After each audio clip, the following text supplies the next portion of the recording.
Les punaises diaboliques, voilà le type de dégâts que ça fait. Ça fait une petite nécrose ici, qui est due à la salive qu'injecte la punaise quand elle se nourrit.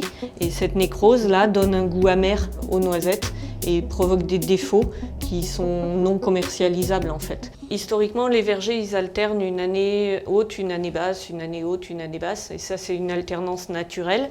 Mais globalement, on avait un rendement qui était compris entre 2 tonnes 2 et 2 tonnes 5 par hectare.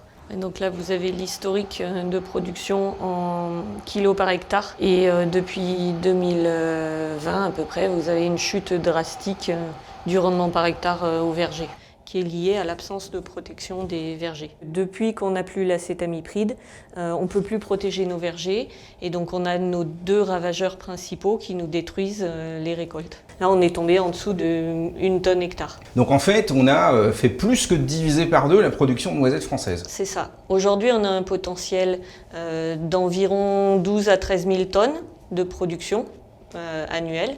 Et l'année dernière, on a récolté 6 500 tonnes. On cherche des méthodes alternatives aux produits phytosanitaires, et notamment pour le balanin et pour la punaise diabolique. La punaise diabolique, elle est arrivée en France en 2012. On a commencé à la voir dans les vergers en 2015. Dès qu'on a commencé à la voir dans les vergers, on a lancé nos recherches dessus. Donc on n'a pas attendu ne serait-ce que l'interdiction de l'acétamipride pour faire quelque chose. On a dès le début cherché des moyens de lutte par biocontrôle. Bon, et au final, vous avez trouvé le ravageur de la punaise. C'est le ravageur naturel de la punaise diabolique dans son aire naturelle qui est l'Asie. Hein. Donc c'est une petite microguêpe, un micro-hyménoptère qui s'appelle Trizolcus. C'est minuscule. C'est minuscule.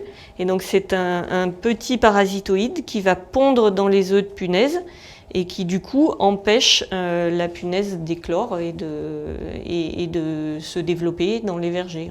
Et là, vous ne pouvez pas les déposer dans les vergers, ça ne va pas faire effet tout de suite et ça ne va pas marcher. Donc c'est pas si simple que ça. Il faut mettre au point la méthode. On ne sait pas aujourd'hui combien il faut en lâcher, à quelle fréquence, à quelle distance. Voilà, tout ça, il faut le définir en fait.